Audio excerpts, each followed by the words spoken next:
Fala, brasileirada! Aqui é o Léo Canário, seu apresentador com avatar de leão aquarelado favorito, falando diretamente da terra dos bravos e livres. Olá, aqui sou eu, o professor Igor, desbravador da filosofia do cotidiano, ou seu filósofo de botequim, falando diretamente da ilha de Veracruz. E este é o Sem Gravidade, o melhor podcast que você vai encontrar, pesado nas ideias e leve nas palavras.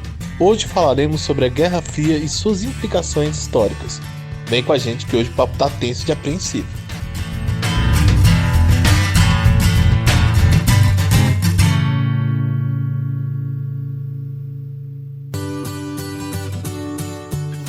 Igor, chegamos mais uma vez aqui na sessão de recadinhos do Sem Gravidade Podcast. Semana passada a gente teve um episódio muito legal, tá todo mundo falando sobre ele. Foi o nosso primeiro e exclusivo e único e original audiodrama, não foi isso mesmo?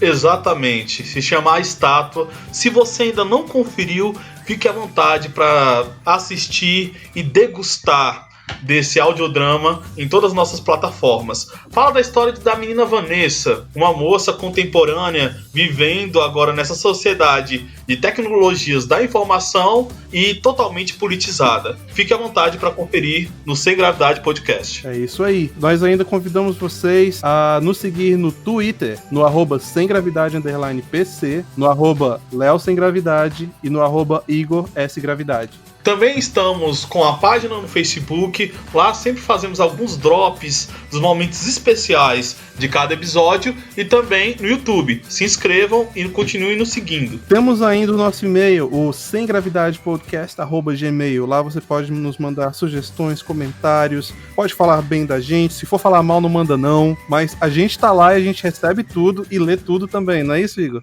Exatamente. Fique à vontade para nos repassar o feedback, fazer elogios a todos nós e também perguntas que vamos responder sempre nesse início anterior ao programa. Pois é, e se você mandar um comentário lá no Facebook ou no YouTube ou mesmo no Twitter, a gente tá de olho, cara. Pode mandar que a gente vai ver. Igor, tem mais. Hoje a gente tá aqui com os nossos amigos especiais de lá da Útil Mudanças, não é isso mesmo? O que você pode falar sobre esses caras? É uma empresa que nos ajuda, viu, Léo? Mas ajuda bastante. Quando você pensar em mudar ou sair da sua zona de conforto, pegar uns 3 anos e morar em outro estado, pode chamar a Útil Mudanças e Transporte. Eles fazem transporte imobiliário com os carregadores, mas também todos capacitados para montagem e desmontagem de seus móveis.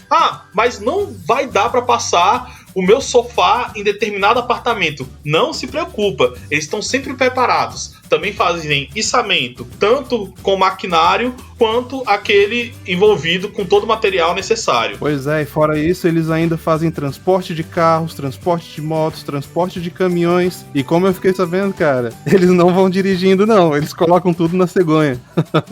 E a Útil Mudanças, ela atua tanto no nível municipal quanto interestadual e até internacional. Você pode até mudar de país que eles vão te ajudar. Perfeito, você consegue encontrar essa empresa dentro do Instagram, @Útilmudancas, e também através do WhatsApp, DDD 61 986 01 26 59. Não perca essa oportunidade. Para que se desgastar? Você mesmo carregando os móveis, se a Útil Mudanças pode fazer isso pra você. É isso aí. E, inclusive, eu posso até contar uma história pessoal aqui, viu? Eu lembro de uma mudança que eu fiz. Eu tava saindo de um apartamento e indo pra outro, e eu resolvi fazer a mudança por mim mesmo. Gente, eu não recomendo, não.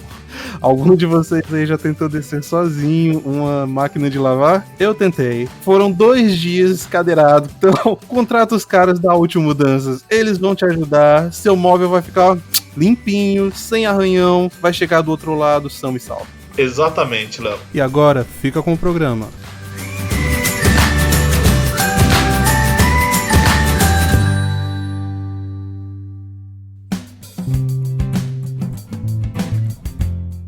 Igor, no episódio anterior, você falou uma coisa sobre traumas que você teve com animais, né?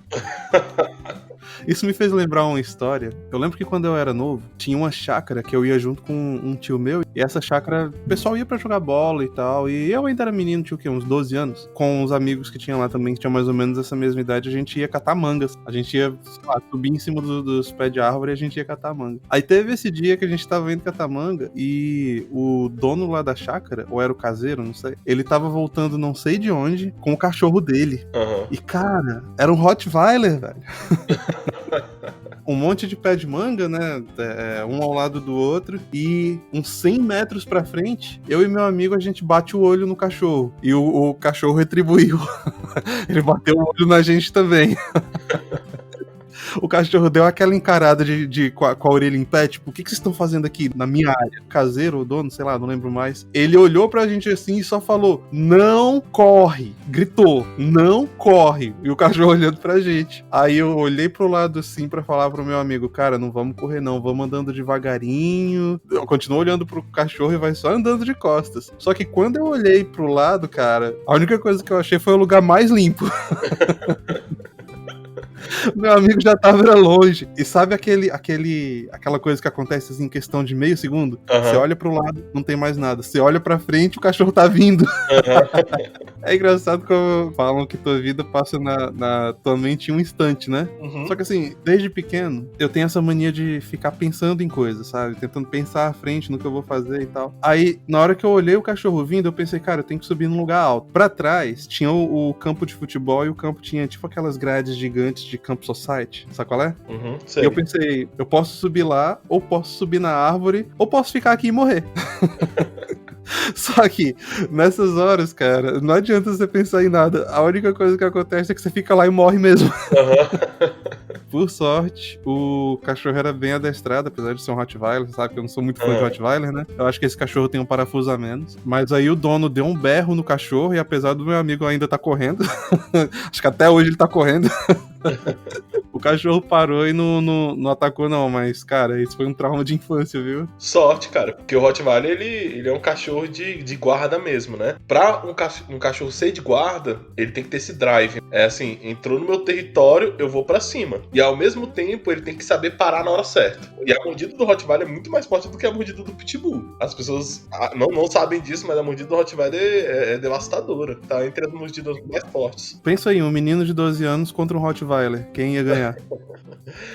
Mas é isso. Eu tenho traumas com animais, mas são animais pequenos, assim, cara. Sério. Eu sempre dou azar, não sei porquê, de animais passarem perto de mim à noite, assim, né? Eu tinha um vizinho e ele tinha uma mania de criar ratos brancos, parece que rato de laboratório e hamsters, né? Uhum. E um dia, não sei o que aconteceu, eu tô à noite com o meu moletom, tirei ele, né, do varal, bem em casa de mãe mesmo, e muito frio, eu dormi com a roupa com o moletom que eu tinha acabado de tirar do varal. À noite eu percebi que tinha alguma coisa andando no meu corpo, saca, cara? E eu falei assim, velho, o que é isso? Aí do nada veio na minha cara, eu levantei e eu dormia com meu irmão numa bicama. Uhum. Levantei assustado, joguei pra fora e falei. Aí meu irmão ligou a luz e ele, Igor, o que foi eu? Cara, alguém passou a mão na minha cabeça, velho. Aí ele falou assim, Igor, pelo amor de Deus. Pelo menos não foi na bunda, hein? E uma família religiosa, meu irmão, Igor, você tá vendo demônio, cara, vai orar a Deus, não sei o quê. Aí eu falei, não, mano, não é isso não. Aí eu peguei um cabo de vassoura e afastei a porta. Quando eu afastei a porta, no susto, porque eu sou muito contrário a maltratos animais. Só que no susto, eu achei que era uma ratazana, mas era tipo um hamster, velho. Aí o hamster olhou pra mim com aquela cara do Rentaro, assim, né? E eu desci a madeirada no bicho. Que isso? Só que eu fiquei com dó depois. Aí no outro dia, meu vizinho, ele não sabia, mas se ele escutar o programa agora ele vai saber. Ele chegou lá em casa e falou assim: cara, vocês viram um hamster? Eu deixei cair ontem ele. Hamster? Aqui nunca vi, entendeu? Perfeito, cara. Cara, você destruiu a amizade com o teu vizinho aí agora. Não, certeza. Ainda bem que eu mudei de lá, né? Agora o cara ia... Mas também, ele sempre caiu rato branco lá em casa, porque eu não sei se ele é cientista, alguma coisa, mas ele criava, né, ratos brancos, hamsters e tal. Olha aí. Então, mas agora falando do que a gente vai conversar hoje, qual é o tema de hoje, Igor? Hoje o tema é sobre Guerra Fria. Já preparei minha Coca-Cola, tá aqui do lado, pra falarmos sobre esse período que foi um período muito complexo da história mundial, mas ao mesmo tempo muito enriquecedor. Mesmo com um medo terrível que algo acontecesse. Mas dentro da produção científica, a Guerra Fria foi muito proveitosa. E tem acontecimentos que o pessoal dessa geração anos 2000 não tem noção que aconteceram nos anos passados, assim, coisas bizarras. É isso aí. Então, vamos lá.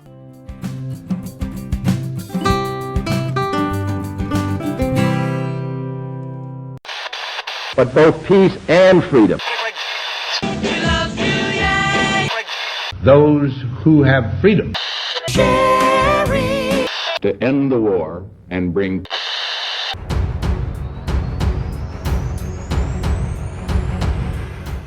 O início da Guerra Fria aconteceu justamente quando o mundo achava que tudo ia ficar bem, que todas as guerras iam acabar, que não teria mais problema nenhum, porque foi justamente no fim da Segunda Guerra Mundial. A Segunda Guerra Mundial é tida como muitos como a última guerra romântica, né? Sim. Que é aquela guerra que você consegue definir exatamente quem eram os mocinhos e quem eram os bandidos. Depois daquilo dali, parece que o mundo ficou meio cinza, parece que os conflitos que se seguiram não tinha exatamente essa divisão perfeita entre bem e mal, e parece que foi um período muito confuso, né? Totalmente. Pra começar, que você vai ter aquela imagem clássica, né, de um presidente americano, o ministro inglês e um presidente russo, Stalin, sentados numa cadeira combatendo alguém, entendeu? Que no caso era a Alemanha nazista. Todos os ideais, como você falou, foi perfeito. Todos os ideais românticos dos próprios países que estavam ali, no final da Segunda Guerra Mundial, eles vão se perdendo. Porque você vê 3 possíveis inimigos econômicos e bélicos mais à frente, sentados tentando combater um inimigo comum, que era ali Hitler e a Alemanha nazista. Uhum. Agora, o interessante é essa parte econômica aí, que foi o que, logo após o fim da Segunda Guerra Mundial, foi o que mais pegou. E pegou por quê? Porque os Estados Unidos trouxeram pra mesa o Plano Marshall, Sim. que foi o plano americano para reconstruir a Europa, né? A ideia era financiar a Europa na reconstrução, colocar tudo de volta nos eixos. Exatamente. É engraçado que esse Plano Marshall, na verdade, não é que os americanos se achavam bonzinhos e morais, os santos do mundo, não era isso. É porque eles perceberam que se você deixasse a Europa à mercê e totalmente destruída, isso cria o que a gente já vê hoje como um gap de poder. Você não tem ninguém em cima ali, então tá pra quem chegar primeiro. Quem chegar primeiro, pega e leva, né? Então os Estados Unidos queriam reconstruir a Europa justamente para que você não tivesse esse gap de poder e o equilíbrio fosse restaurado. Porque com o equilíbrio, a paz seria mais provável. E a paz era muito interessante pros americanos, porque com paz você consegue fazer comércio. E é muito engraçado isso, porque aqui em casa eu tenho uma mini biblioteca, bem mini mesmo, e a maioria dos livros são sobre o nazismo. Porque depois da Segunda Guerra Mundial, o mundo começou a perceber que narrativas, filosofia e política, ideologia são coisas extremamente perigosas. Quando você vai num engenheiro, você pergunta assim para um engenheiro que acabou de se formar. O cara tem que ser bem formado porque ele vai assinar um papel que, se der errado, ele vai preso, porque um prédio cai e pessoas morrem, certo?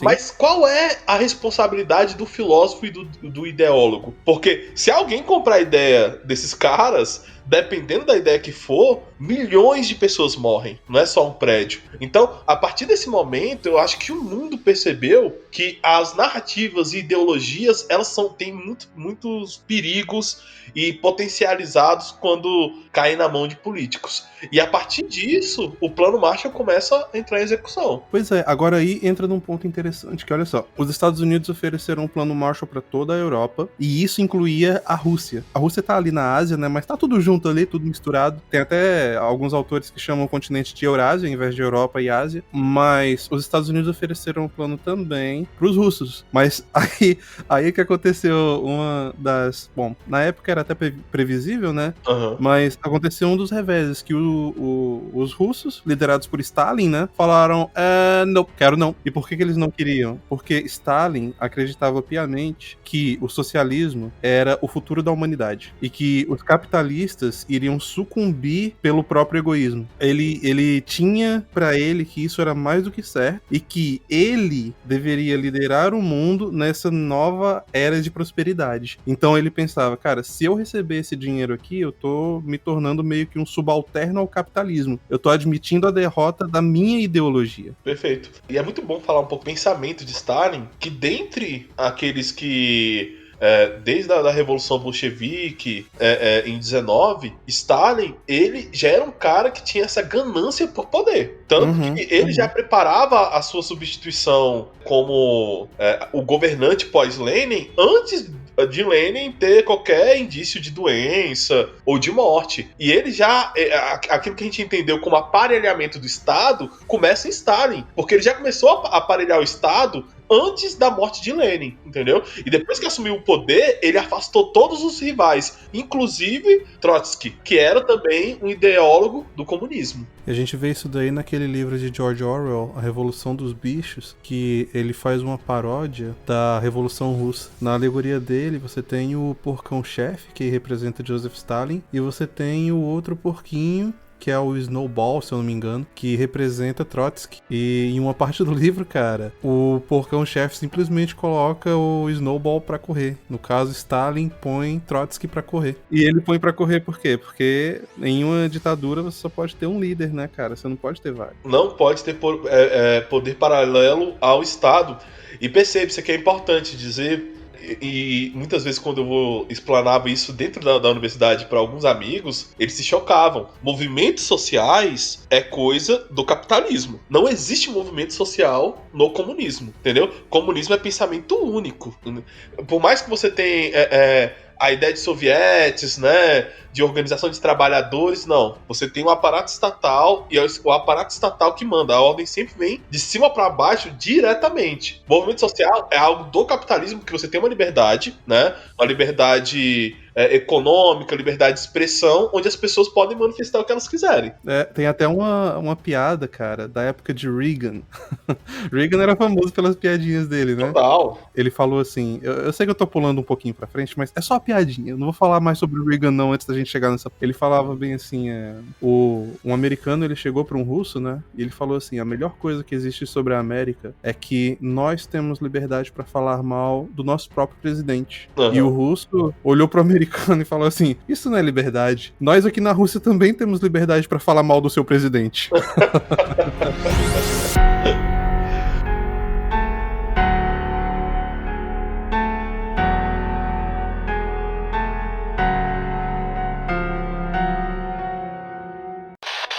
But both peace and freedom.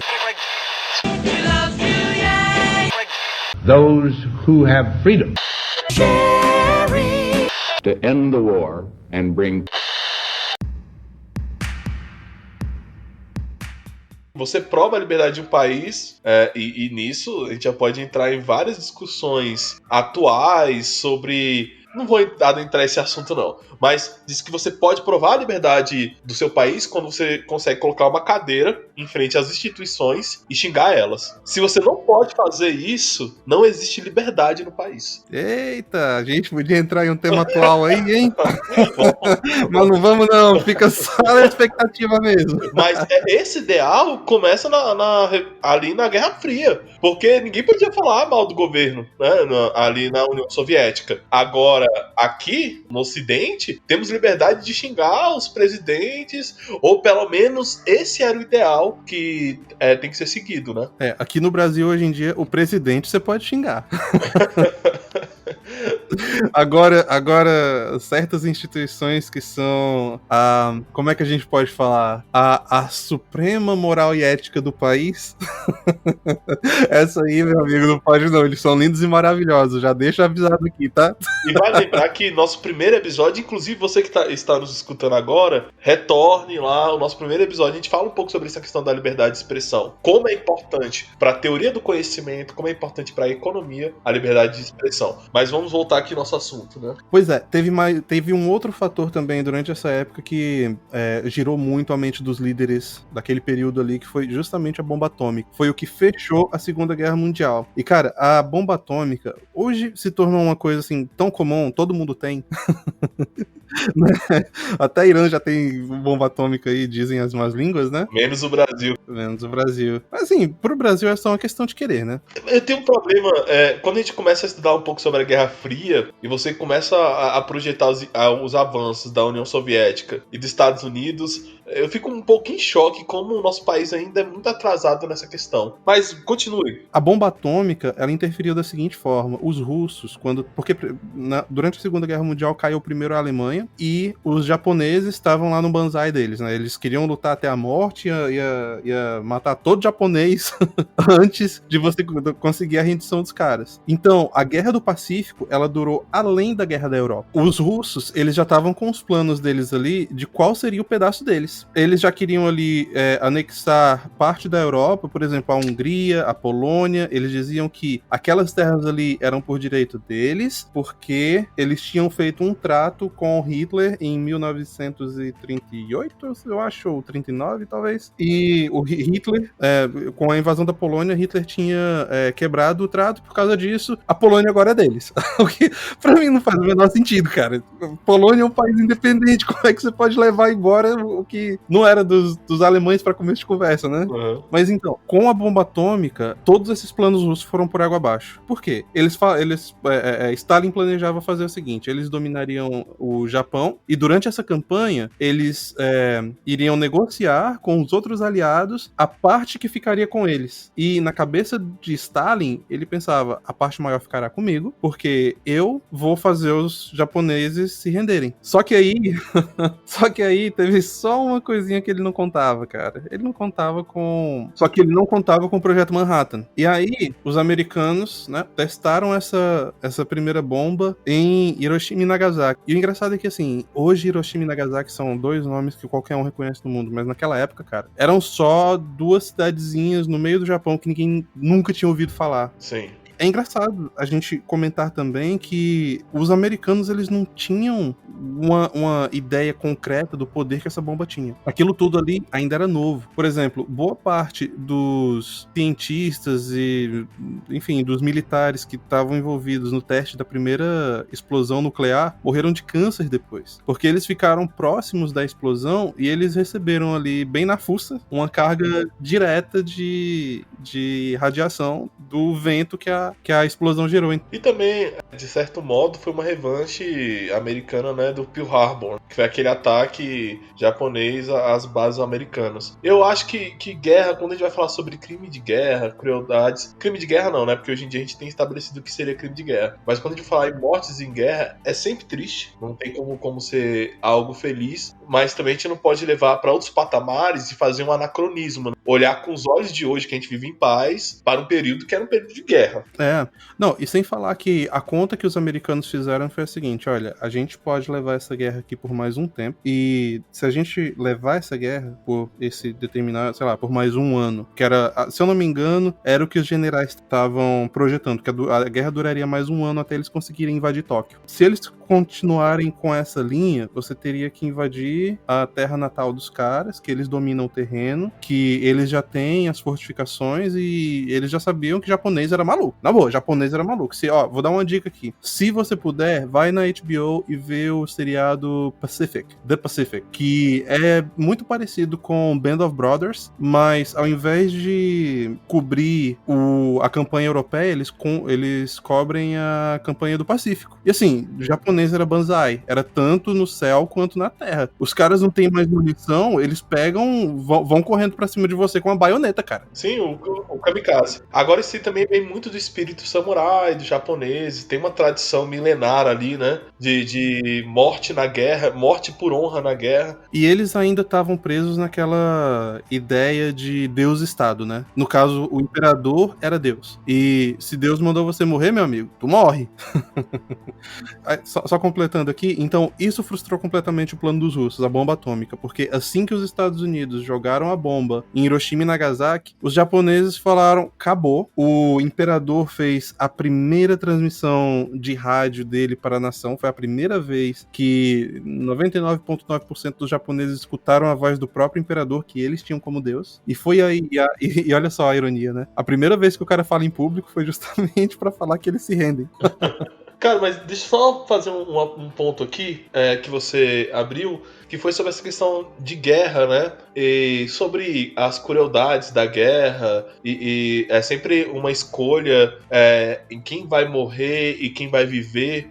É muito importante falar sobre isso, porque eu sou um cara totalmente contrário a guerras, mas eu também não tenho esse olhar romântico, sabe? Anacrônico, de olhar assim, meu Deus, pessoas morreram. É triste, e é por isso que eu sou contra. Agora, quando você trava uma guerra, você sabe que você vai escolher um lado que vai viver e o outro que vai morrer. Não tem meio termo aí. Mas é importante dizer que depois ali no período de Guerra Fria você começa a fazer isso, principalmente nos anos 80 até os anos até 2000, 2010, a gente tem outro tipo de guerra, que é a guerra comercial. E eu apoio muito a guerra comercial, que são empresas, as grandes empresas em cada país, que o pessoal chama de globalização, elas vão disputando, né, espaços comerciais. Isso é tão melhor, porque quando você tem guerra comercial, ninguém morre. E o grande problema, hoje em dia, que é o meu medo, e isso vai ser pauta para outro episódio, é porque o Estado, quando o Estado sai de cena, você tem a guerra comercial. A população se beneficia, ninguém morre, e são empresas lutando entre elas. Uma empresa coreana, uma empresa americana e tal. Quando você coloca o Estado de novo, você começa a ter perigo de morte. E quem foi que colocou o Estado de novo na jogada agora? A China. E esse é o meu medo, porque agora os Estados estão voltando a assumir esse plano de guerra. Interessante você tocar nesse ponto aí pelo seguinte, essa ideia, ela foi construída justamente pelo governo Truman, se eu não me engano, que foi quando ele reviveu aquela ideia da Liga das Nações e deu um novo nome, né? A Liga das Nações foi um fracasso completo de um presidente democrata americano, ele queria criar esse órgão supranacional que iria defender os interesses dos Estados-membros para garantir que não tivesse guerra, só que foi uma falha completa. Sim. Não foi para frente por diversos motivos, e isso inclusive é interessante a gente falar, porque mais para frente influenciou como a opinião americana via a possibilidade de uma nova guerra entre os Estados Unidos e Rússia. Mas o que acontece? Justamente nesse período pós-guerra foi quando surgiu a Organização das Nações Unidas, e a ideia por trás dela era justamente essa, evitar novas guerras através da diplomacia. E a diplomacia seria exercida, a força, né, no caso da diplomacia, seria exercida através de sanções econômicas. Não mais conflito, mas sanções econômicas. E perceba que eu sou muito favorável à ONU quando o ideal da ONU é evitar guerras, seja através de sanções econômicas e etc. O que eu sou contrário é quando você para de querer evitar e começa a querer ter controle. Mas é pauta, né, para outro episódio. Esse episódio aqui vai ser uma... A gente depois vai escutar ele de novo só pra pegar as pautas que a gente tá falando aqui.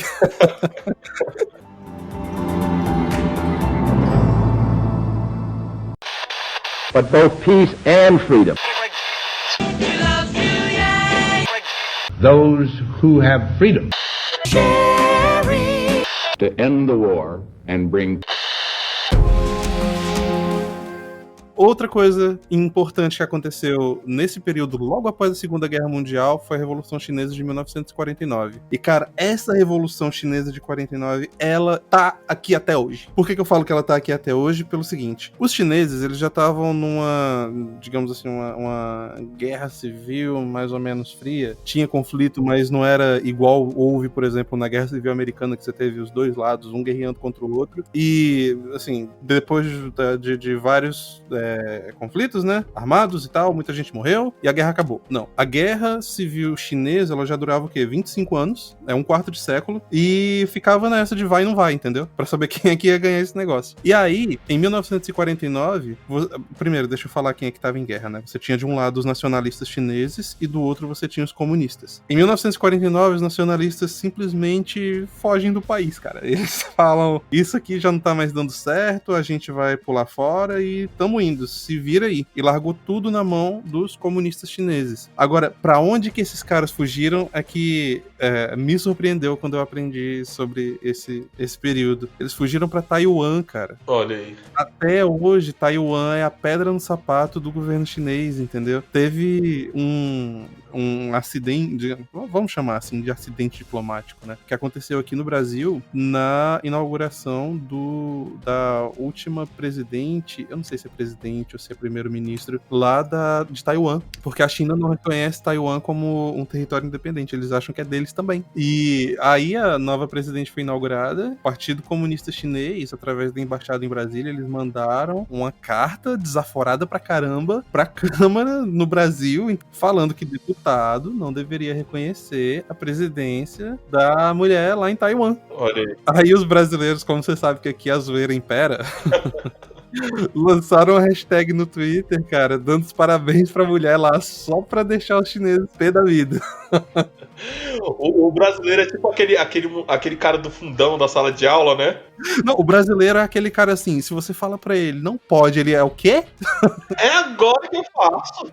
Exatamente. Então, e aí você teve a Revolução Chinesa, os nacionalistas eles fugiram pra Taiwan, estão lá até hoje, e o Partido Comunista Chinês tomou seu molde inicial ali, entendeu? Com o Mao. E perceba que também em 1949 foi o primeiro teste bem sucedido da bomba atômica russa, onde você teve o desespero de todo mundo nos Estados Unidos. Porque acontece? Com a primeira bomba atômica dos Estados Unidos, você acabou com a ideia de guerreiro, né? O soldado que vai lá, atira, o confronto face a face. Agora não, você tem um botão que você aperta e destrói meio mundo. Então, quando em 1949 a Rússia faz esse teste e é bem sucedido, agora você tem outro cara no mundo que também, se ele apertar um botão, ferra tudo.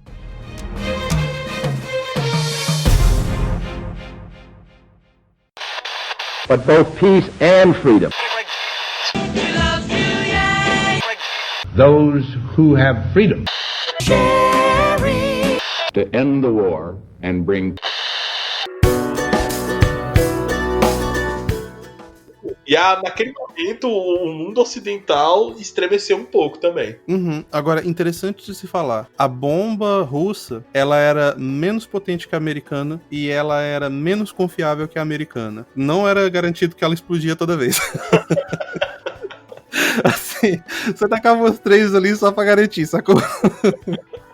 Mas, mesmo assim, ela era poderosa o suficiente pra varrer do mapa uma cidade inteira, né, cara? Então, só isso daí já era suficiente pra colocar o temor no coraçãozinho ali de todo americano e russo e todo mundo. O que acontece, cara? Isso é muito importante de se dizer. O comunismo, ele tem vários defeitos, né? Um deles é quanto à divisão social do trabalho. Eu vou explicar o que é isso. Divisão social do trabalho é o que acontece numa sociedade capitalista moderna. Ou seja, você tem liberdade, a liberdade de ofícios, cada um vai se formando em uma área. Eu sou professor, meu amigo é padeiro, o outro é policial. Então, a sociedade capitalista moderna, ela funciona como corpo. Cada órgão tem a sua função. Só que a sociedade comunista, ela não funciona dessa forma porque as ordens vêm do governo. Por isso que ela tem uma grande dificuldade de abastecimento de alimentos. Contudo, quando uma sociedade comunista, uma nação comunista, ela tenta trabalhar em algo específico, ela consegue ser bem sucedida. Isso é incrível depois que você vai perceber na Guerra Fria, com a corrida espacial, a Rússia, a União Soviética, ela não tinha produção de alimento, cara. As pessoas passavam fome, mas eles tinham cientistas, sabe, a rodo. E hoje em dia, a China funciona muito assim também, porque ela foca todo o seu desempenho em produção de produtos comerciais, enquanto a produção rural não consegue sustentar a população de uma maneira eficiente. Mas isso daí gera um outro problema também, cara, que é o seguinte: você mata a inovação quando você faz esse tipo de coisa, porque a inovação, por definição, ela é justamente o pensamento que vai contra o pensamento dominante. Então, se você não tem liberdade para falar o que você quiser sobre qualquer assunto, significa que você vai sempre concordar com o que estão falando agora. Logo, não existirá inovação. Você vai ficar preso sempre nas mesmas tecnologias. Aí o que você faz? Você simplesmente faz espionagem. É o que tá rolando hoje. Não dá pra inovar, meu amigo? Bota um espião lá do lado do cara que tá criando, entendeu? Pega a base dele e produz algo melhor. Vídeo, iPhone e outras coisas. Mas aí é que tá, hoje, fazendo um paralelo com os dias de hoje, né, o que acontece é que a China, ela tem sido um gigante tecnológico com base na cópia do que os americanos fazem, ou do que os outros ao redor do mundo também fazem. Toda a economia deles é baseada nisso. Mas, o que as pessoas que apostam hoje na China não entendem é o seguinte, que no momento que os Estados Unidos, só uma possibilidade, digamos, no momento que os Estados Unidos caírem e a China assumir o papel de líder dominante do mundo, cara, a gente vai passar a ficar estagnado, a gente vai entrar em uma outra era das trevas e provavelmente a tecnologia vai regredir. Vai acontecer aquilo que a gente viu também ali em George Orwell, né, em 1984, que a tecnologia, ao invés dela servir para o bem comum, digamos assim, né, bom, não é essa bem a ideia do capitalismo, né, porque o capitalismo é mais mas não quero entrar muito nesse tema, mas ao invés dela servir para o bem comum, ela vai servir para o Estado. Ou seja, se o interessante para o Estado é manter todas as pessoas presas dentro de uma ideologia, então a tecnologia ela vai ser desenvolvida somente para aquilo ali, vai ser para controle, vai ser para manter as pessoas presas, para vigilância. Você não vai ter tecnologia mais em benefício das pessoas, você vai ter tecnologia em benefício do Estado. É aquela história, só para quem está nos escutando entender. O que estamos fazendo uma exposição é o seguinte: imagina uma casa. Um prédio. Cada um tá fazendo uma parte do prédio. Isso é o capitalismo. Já no sistema comunista, todas as pessoas estão focando em um lugar só do prédio. Aí o que acontece? Você não consegue construir todo o prédio, mas você consegue fazer uma bela sala dentro da perspectiva comunista. A grande questão do comunismo, quando todas as nações comunistas que investem em tecnologia, elas têm um problema de produção de alimentos. Por isso que as pessoas na União Soviética morriam de fome. E ao mesmo tempo, você tinha uma infraestrutura de trem na Rússia, uma corrida espacial que se igualava aos Estados Unidos. Muitas vezes a União Soviética ultrapassou os Estados Unidos na corrida espacial. Contudo, nesse mesmo período, você tinha pessoas que estavam ali nos gulags morrendo de fome. E o trem pro gulag é sempre muito pontual, né? Sempre. Vai com fome, querido, mas vai chegar na hora. But both peace and freedom. Those who have freedom. To end the war and bring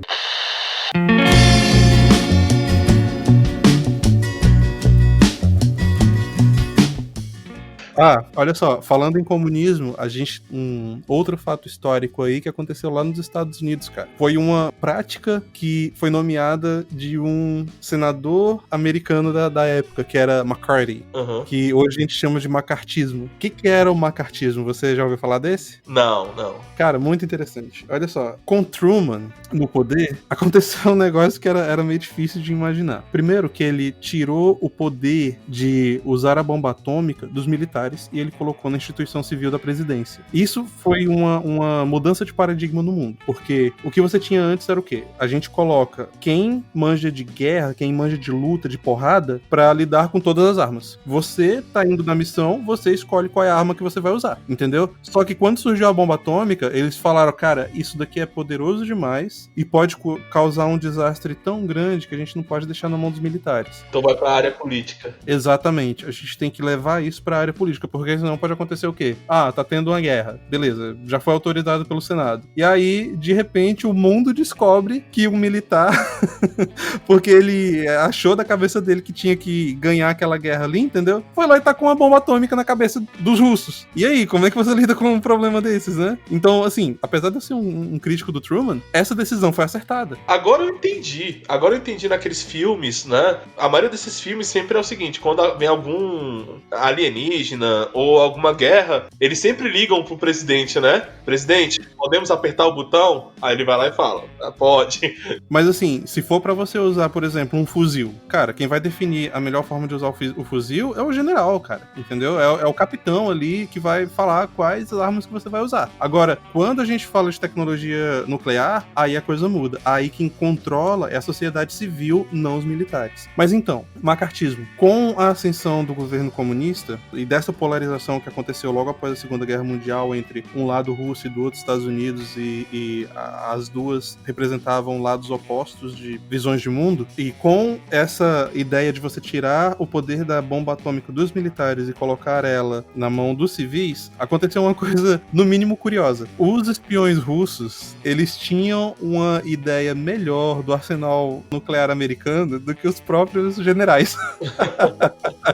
Cara, isso é verdade. Você vai olhar os documentos russos que foram liberados, acho que foi na década de 80 ou talvez 90. Os russos, eles estavam por dentro, cara, de quantas bombas nucleares os Estados Unidos tinham. Só que os militares não sabiam, porque Truman tirou o poder de gerenciamento das bombas nucleares deles e colocou na presidência, sacou? Então o governo americano tava no escuro. E aí McCarthy, que era esse senador americano, ele viu esse problema da espionagem russa. E ele começou uma caça aos comunistas, cara. Olha aí. E esse macartismo é o que a gente vê, por exemplo, que aconteceu com o Walt Disney, entende? Que você, assim, o McCarthy, ele tava atrás dos comunistas no país, entendeu? E, cara, o negócio foi indiscriminado, meu amigo. Tu é comunista, tu vai pra cadeia, entendeu? Isso aí já tinha lido sobre. Inclusive, muitas séries desse período, né, que retratam esse período, falam sobre isso, né? Você tá lá no meio de um debate na universidade, alguém vai perguntar pra você: ah, mas você é comunista? Pera aí. Vou chamar a polícia aqui pra você. Não, e isso foi um verdadeiro teste à primeira emenda americana. Que a primeira emenda americana, ela fala sobre liberdade religiosa e liberdade de expressão, né? Uhum. Só que o teste aqui é o seguinte: pode você deixar uma ideologia que é contra a liberdade de expressão andar livremente pelo país? Uma ideia que vai destruir as fundações do teu próprio país, que a fundação dos Estados Unidos é a liberdade de expressão, é a primeira emenda. Mas, e aí, como é que você lida com essa dualidade? Você tem agora uma ideologia que quer acabar, pela liberdade de expressão, todo mundo tem que ter direito a expressar as ideias, mesmo a mais nefasta dela. Agora, como é que você lida com uma ideia que tá tentando te destruir? Mas é por isso que nunca se produziu tanta material comunista quanto nos Estados Unidos, né? Exatamente por causa da liberdade de expressão. É onde o comunismo tem mais voz numa sociedade capitalista livre. Não, é verdade. Até porque dentro de uma sociedade comunista, você só pode falar o que o líder deixa, né?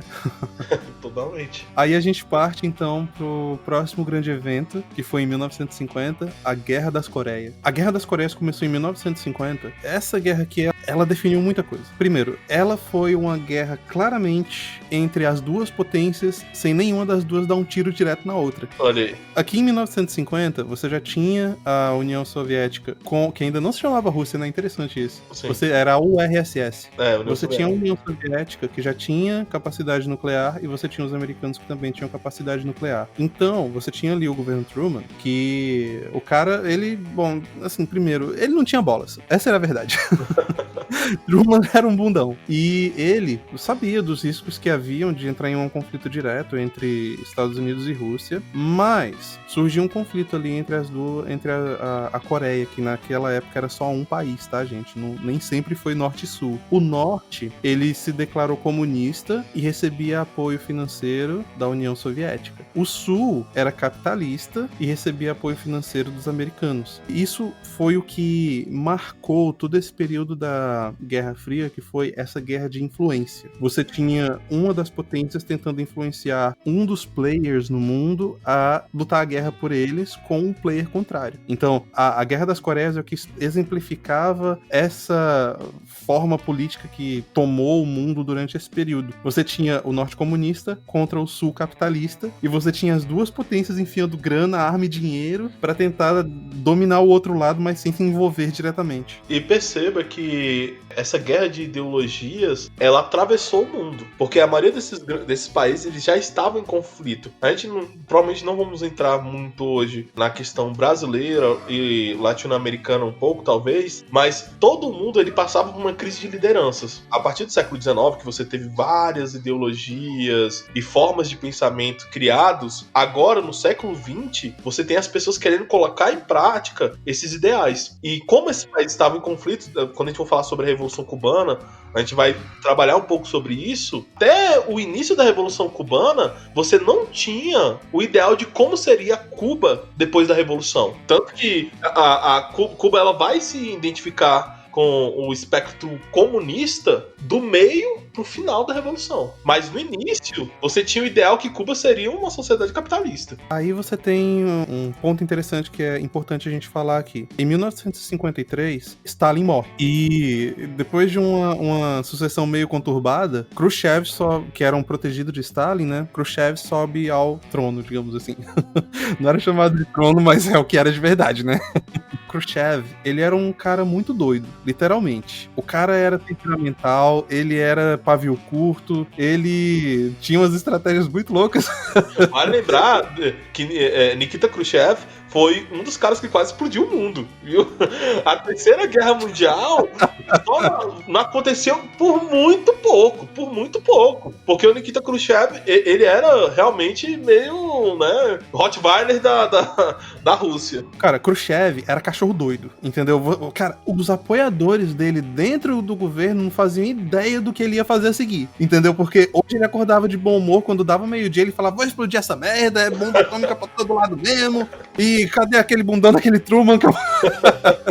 E aí, olha só, o interessante do Khrushchev é o seguinte, ele tinha o mesmo ardor socialista que Stalin tinha, entendeu? Então, ele era muito ardoroso, ele tinha aquela coisa de que é o socialismo mesmo, e ele acreditava da mesma forma que Stalin, de que o socialismo ia vencer.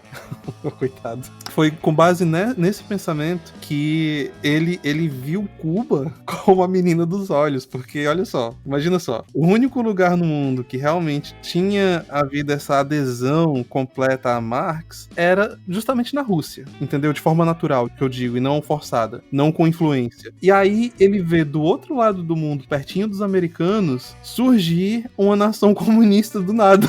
Ninguém esperava aquilo. E isso foi um choque para a realidade americana, e eu falo tanto norte-americana quanto sul-americana, porque agora no continente da liberdade, no dito novo mundo, depois do século XVI, você tem uma nação comunista. E depois da subida de Khrushchev, foi onde começou a Revolução Cubana, né? Ali em 53. E depois, ao final da Revolução, ele recebe ali o pedido do Fidel, que era um cara também não muito certo das ideias, para ter a administração dos mísseis, né? Os mísseis nucleares.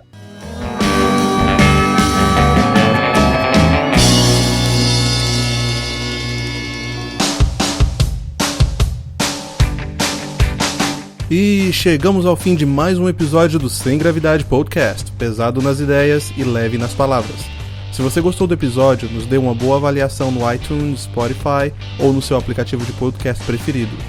Nos siga também no Conservative Core e no Twitter, @semgravidade_pc, @leosemgravidade e Igor S. Gravidade. Se inscreva também no nosso canal do YouTube. Caso tenha um comentário, sugestão ou elogio ao podcast, mande um e-mail para semgravidadepodcast@gmail.com. Nos vemos no próximo episódio.